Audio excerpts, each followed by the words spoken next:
Bom dia, boa tarde, boa noite. Sejam todos muito bem-vindos à reunião de estudo do Evangelho do Grupo Espírita Irmão Áureo. Este momento onde nos dedicamos ao estudo do Evangelho e, para quem tem nos acompanhado, continuamos estudando os capítulos de Jesus no Lar, essa obra magnífica de Neio Lúcio, psicografado por Francisco Cândido Xavier. E no dia de hoje nós trazemos o episódio de número 237 de nossa palestra virtual e o tema de hoje é a árvore preciosa.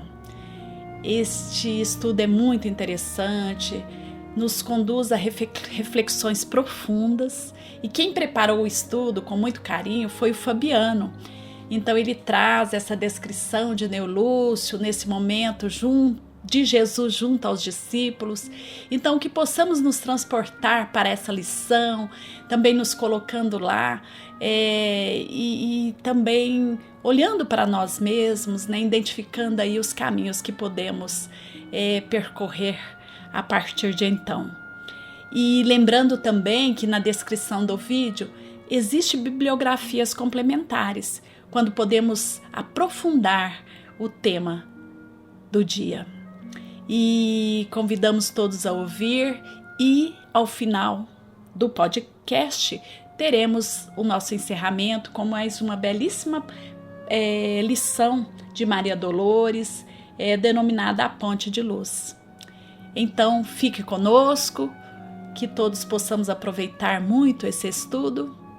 Vamos ouvir?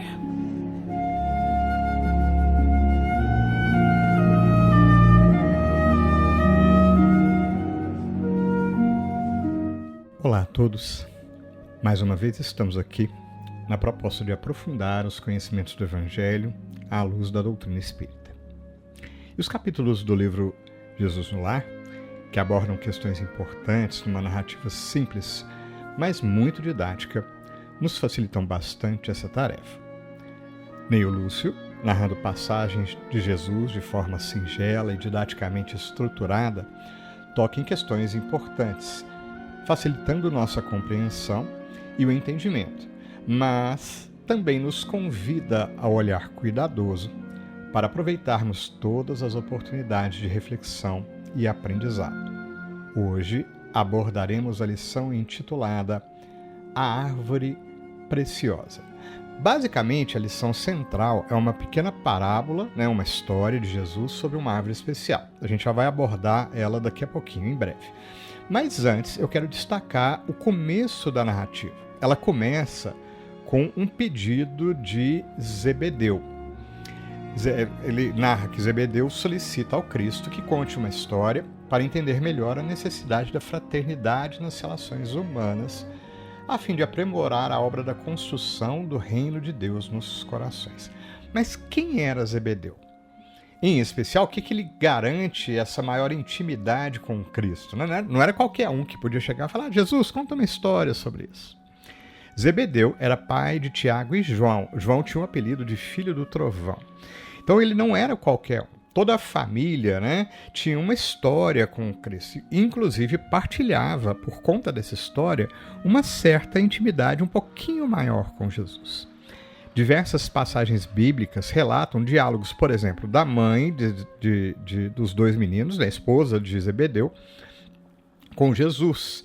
E não é à toa que os dois apóstolos participaram, por exemplo, de um dos momentos cruciais da missão do Cristo, quando aquela parte lá do Getsemane, quando foi chamado Pedro e aí os dois irmãos para irem na companhia de Jesus. Aquele instante que eles adormeceram, depois Jesus volta. Enfim, vou colocar nas referências aí para quem quiser ler a passagem toda.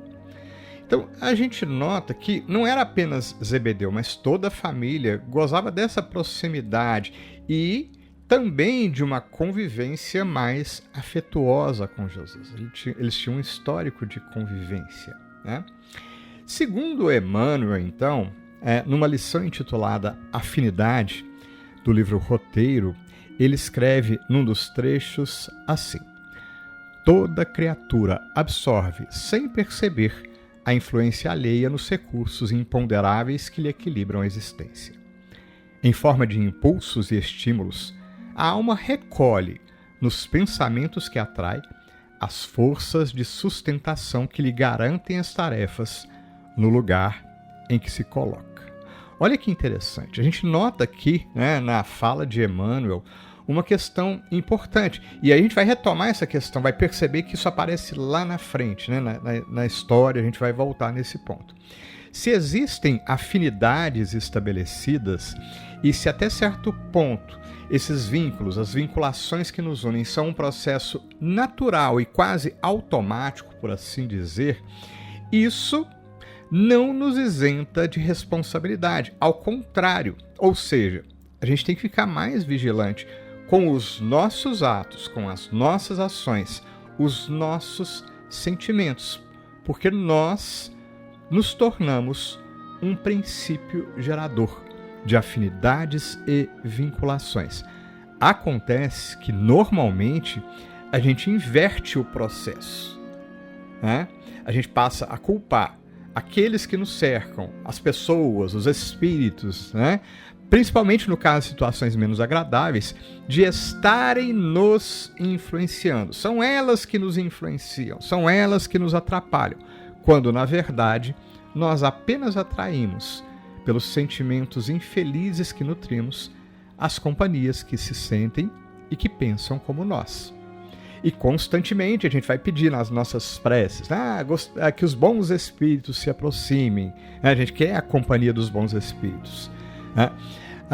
Isso a gente faz, não raras vezes, para não dizer na maioria das vezes, né, sem nos dispormos a qualquer mudança mínima que seja no nosso padrão mental. Mudança essa que talvez permita aos bons espíritos se aproximarem, ou pelo menos se fazerem perceptíveis de alguma forma, porque não raro também eles ali estão esperando a nossa boa vontade, o nosso mínimo gesto de querer alguma coisa melhor. Então, Jesus deixa claro para toda a família Zebedeu que, além do afeto, né, que ele nutria por eles, e que era recíproco, daí a afinidade, né, mas a gente pode ver que não raro ele deixa claro que a vida é trabalho, ação e busca de realizações no bem. Por exemplo, né, em especial para a esposa de Zebedeu, né, aí ficou alerta, por exemplo, que ele fez e que serve para nós também, para que ela reoriente os princípios daquilo que ela buscava. Não é objeto aqui, mas aí a gente orienta para ler a lição 4, né, o capítulo 4 do livro Boa Nova. Lá tem importantes lições e que trata desse relacionamento. Mas aí é o ponto, né? Porque Jesus já começa, então, com toda essa historinha que eu contei do relacionamento com a família Zebedeu, tem aí a primeira lição da fraternidade, né? Que transparece no reconhecimento dos esforços de todos, em particular da família Zebedeu. Quer dizer, eles não eram perfeitos, mas atenderam a orientação de Jesus para prestar atenção naquilo que eles estavam buscando, né? E isso é uma lição de fraternidade, a sublime lição que ele deixou aqui. Deus, e Jesus é o espelho da bondade divina, né? Ele sempre vai valorizar qualquer esforço. Inclusive, se a gente parar para pensar na lei do amor que se expressa em misericórdia, a divina providência sempre valoriza muito, mas muito mesmo, dizer assim no linguajar normal, até mais da conta, né?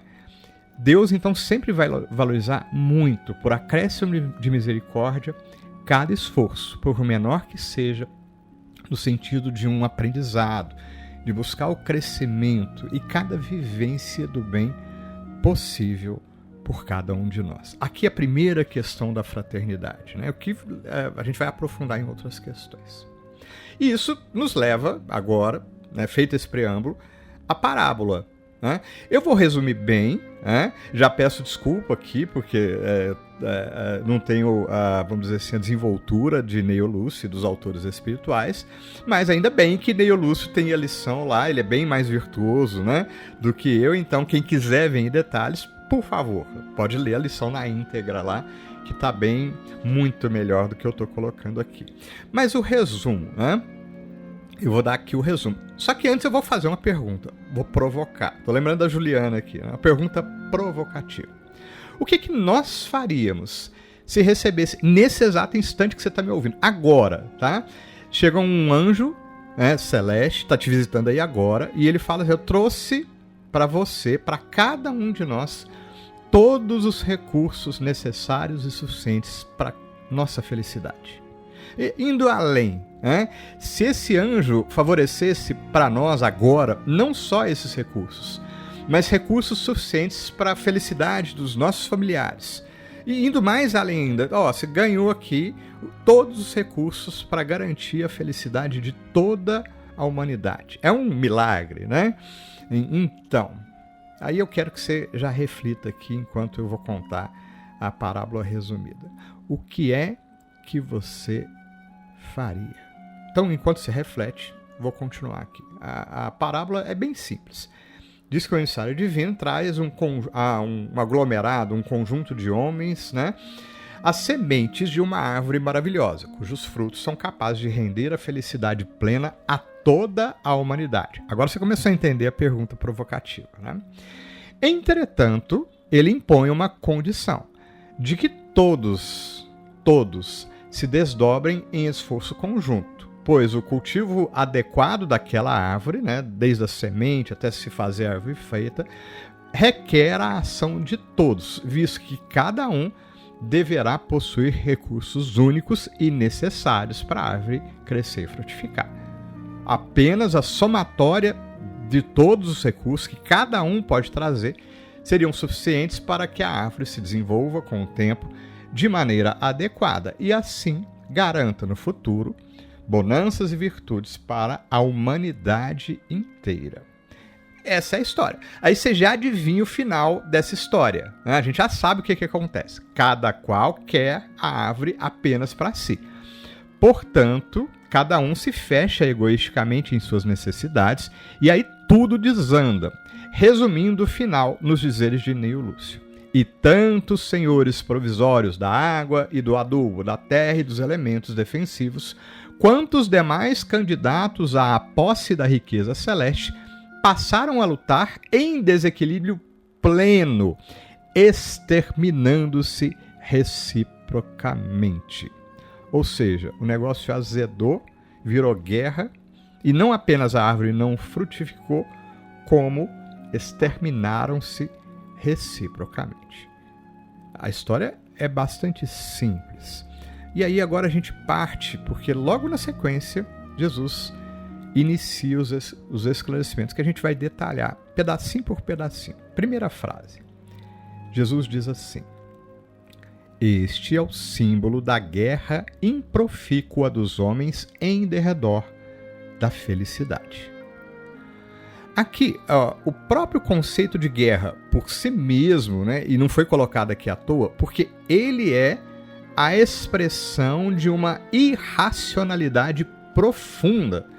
E quando Jesus compara nosso dia a dia, né, as nossas ações do dia a dia e as nossas interações em busca da felicidade como uma verdadeira guerra, a gente tem a dimensão do quanto a gente está perdido nos nossos conceitos de vida, no nosso conceito de interação com o nosso próximo, com o nosso semelhante.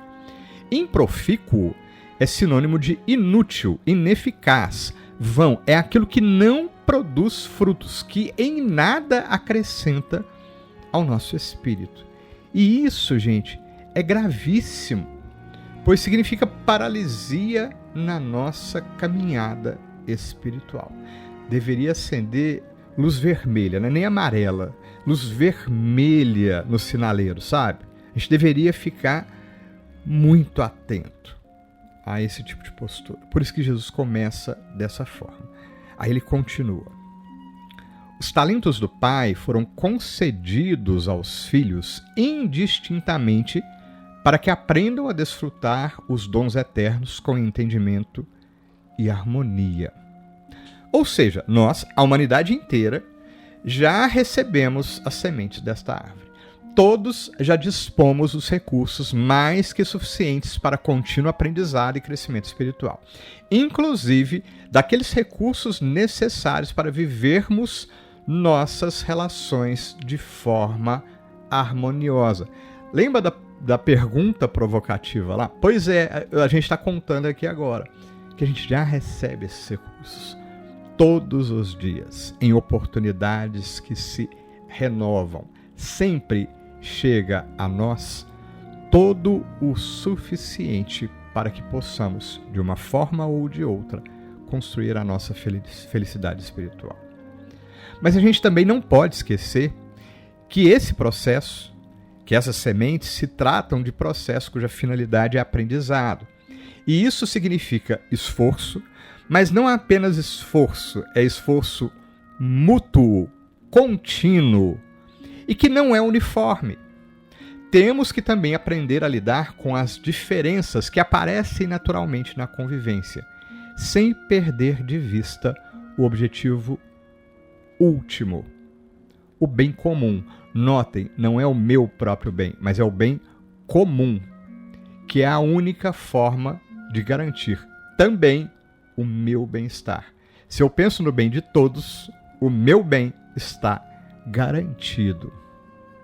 Em nosso egoísmo, simplesmente invertemos o processo. Primeiro eu quero o meu bem-estar. O bem-estar do outro torna-se acessório e não raro dispensável em nossa maneira torta de pensar. E não nos esqueçamos desse mútuo. A gente não pode esquecer da importância da diversidade, do diferente, do outro pensar diferente, não raro, contrário a nós. Isso é fundamental. Sabe por quê? Cada um de nós tem recursos diferentes e não raro únicos. Por isso a parábola. E aí Jesus ressalta nessa fala final. Uns possuem a inteligência, outros a reflexão. Uns guardam o ouro da terra, outros o conhecimento sublime. Alguns retêm a autoridade, outros a experiência. Como espíritos imperfeitos que somos, a gente adora classificar, dar valores, criar escalas, né? Mas a gente não pode esquecer que na nossa imperfeição, os valores que a gente concede, as classificações que a gente faz, também são imperfeitos, como nós. São parciais e profundamente sujeitos à mudança. São todos valores relativos. Isso é uma forma polida de dizer que a chance da gente estar errado não é pequena. Ao contrário, ela é imensa. Só que em nosso egoísmo e orgulho, a gente acha que está sempre certo. Acha não, a gente tem certeza. A melhor forma de tentar melhorar esses nossos valores é o somatório da diversidade. Quando eu junto com os outros, quando eu interajo, isso pode trazer na junção das diferenças a possibilidade de que algo melhor surja, melhor do que as partes isoladas por si só. Entretanto, esse processo é árduo, é difícil conviver e chegar num meio termo comum, porque ele pede justamente a disposição para conviver. E, sobretudo, isso nos fragiliza, na medida em que torna necessário eu estar disposto a abrir mão da minha verdade, para que possa surgir uma verdade melhor, ainda que transitória, mas que seja a nossa verdade, que inclua mais gente no processo. Esse é o ponto crítico. É o que eu chamo do nó górdio. Depois você pesquisa no Google essa historinha, tá? Não vai dar tempo de contar aqui, não. Mas esse é o nó, esse é o ponto. E é justamente por isso que Jesus finaliza essa frase, dessa forma. Todavia, cada um procura vencer sozinho, não para disseminar o bem com todos, através do heroísmo na virtude, mas para humilhar os que seguem a retaguarda. Como se não bastasse Jesus tocar no nosso ponto crítico, o egoísmo e o orgulho por tabela, ele ilumina um ponto fundamental. Muitas vezes, aquilo que realmente queremos não é o bem. Não é o nosso bem, não é o bem do próximo, não é sequer o bem-estar. E não raro, tentamos esconder isso não só dos outros, mas também e principalmente de nós mesmos. Reconhecer verdadeiramente essas nossas dificuldades, olhar para a parte de nosso espírito que é sombra é processo realmente doloroso, mas necessário. Não há outro caminho. Fugir é possível, mas até quando? Talvez, não por outra razão, Emmanuel tenha se referido no livro O Consolador, no que diz respeito ao processo de restauração, em particular ao remorso, nestes termos. O remorso é a força que prepara o arrependimento, como este é a energia que precede o esforço regenerador. Choque espiritual nas suas características profundas, o remorso é o interstício de luz, através do qual recebe o homem a cooperação indireta de seus amigos do invisível, a fim de retificar seus desvios e renovar seus valores morais na jornada para Deus. Mas, ainda que seja importante olharmos para essas dificuldades, reconhecer nossa cruz pessoal e intransferível, é também fundamental reconhecer que jamais estamos sozinhos. Semelhante ao sirineu de outrora, instado a carregar, ainda que por instantes breves, a cruz do Cristo, vide a narrativa de Lucas, do Evangelho de Lucas, também vou colocar nas referências. Sempre contaremos com apoio em nossa caminhada.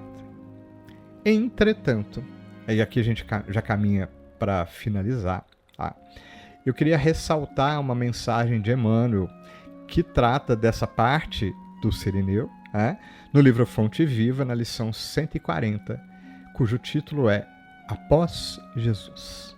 E ele ressalta assim: se não tens contigo as marcas do testemunho pela responsabilidade, pelo trabalho, pelo sacrifício ou pelo aprimoramento íntimo, é possível que ames profundamente o Mestre, mas é quase certo que ainda não te colocastes junto dele na jornada redentora.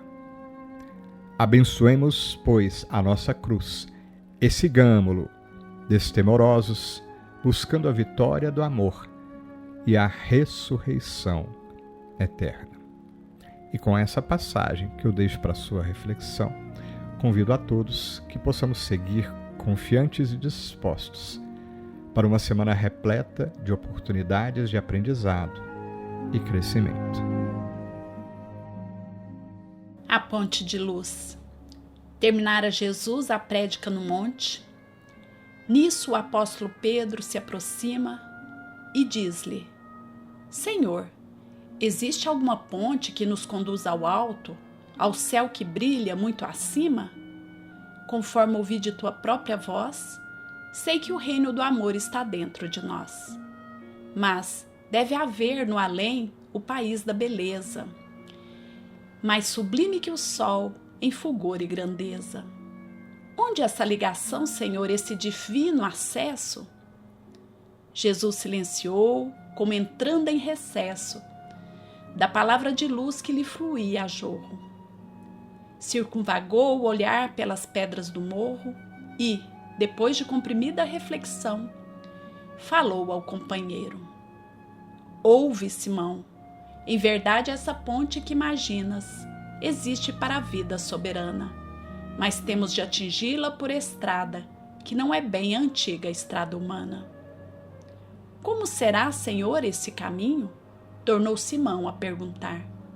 E Jesus respondeu sem hesitar: Coração que o escolha, às vezes vai sozinho. E quase que não tem, senão a renúncia e dor, solidão e amargura. E conquanto pratique e vive a lei do bem, sofre o assédio do mal que o vergasta e procura, reduzi-lo à penúria e a desfalecimento. Quem busca nesta vida transitória essa ponte de luz para a eterna vitória, conhecerá de perto o sofrimento e há de saber amar aos próprios inimigos, não contará percalços nem perigos para servir aos semelhantes. Viverá para o bem a todos os instantes, e mesmo quando mal pareça o vencedor, confiando-se a Deus, doará mais amor.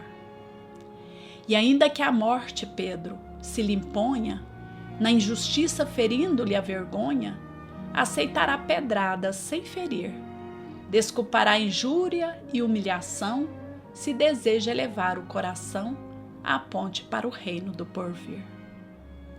Alguns dias depois, o Cristo flagelado, entregue à própria sorte, encontrava na cruz o impacto da morte, silencioso, sozinho, desprezado. Terminada que foi a gritaria da multidão feroz naquele dia. Ante o céu anunciando aguaceiro violento, Pedro foi ao Calvário, aflito e atento. Envergando o disfarce, queria ver o Mestre, aproximou-se para sentir-lhe o extremo desconforto. Simão chorou ao ver o amigo morto. E ao fitá-lo magoado longamente, ele ouviu de repente uma voz a falar-lhe das alturas. Pedro, segue, não temas, crê somente. Recorda os pensamentos teus e meus. Esta cruz que me arrasta e me flagela é a ponte que sonhavas, alta e bela, para o reino de Deus. E que assim possamos agradecer a divina bondade pelo bênção do dia, pela oportunidade do momento, por essas reflexões que a lição da noite nos traz, e que possamos deixar que a voz do Mestre ressoe na acústica de nossas almas, também falando a cada um de nós: segue e não temas, crê somente. E lembrando as palavras do próprio Mestre, busquemos primeiro o reino de Deus e sua bondade, e tudo mais nos será acrescentado. Sigamos em paz, sigamos confiantes, e que assim possa ser sempre.